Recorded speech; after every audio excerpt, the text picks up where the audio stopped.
Brought to you by Fibre Fresh. Hi, I'm Jodie Hartstone, Grand Prix dressage rider and proponent of academic horse training. In today's episode of Equine TV, I want to talk to you about the dressage movement of shoulder in. Shoulder in's been around for centuries. In fact, it was invented in the 17th century by a man called de la Guernière. It's all about being able to make the horse more supple and engaged and more athletic. A shoulder in is done by shifting the shoulders of the horse from 2 tracks where he's straight to being on 3 tracks.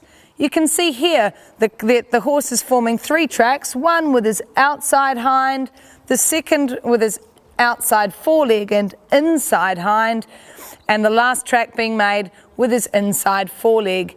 By doing this, we're shifting the weight of the horse from being straight on, where he's carrying an equal amount on both hind legs, to redistributing the weight a little more onto his inside hind leg, so it has to work just that bit harder and get stronger. It's important that we don't just get neck bend and not move the shoulders in, and it's important that the horse is gently flexed and bent away from the direction of movement, around what would be your inside leg. We're using the rein aids for this, not leg aids, because it's all about shifting the shoulders. It's a steering exercise, not a yielding exercise. To begin the shoulder in, I'm going to start with a direct rein aid and follow it immediately with an indirect rein aid. So starting now with both hands to the inside and immediately shifting my hands to an indirect fashion to shift the horse forward and sideways up the track.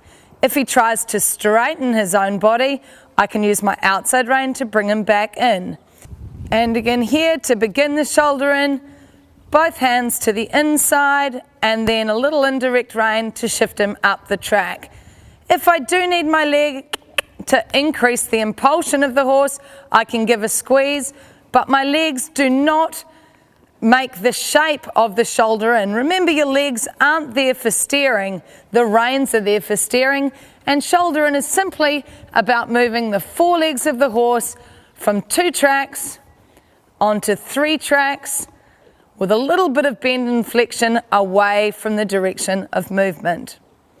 You can see how an old movement from centuries ago is still used today. We use it from elementary level up through the grades, and it's important for us as a suppling exercise in our training.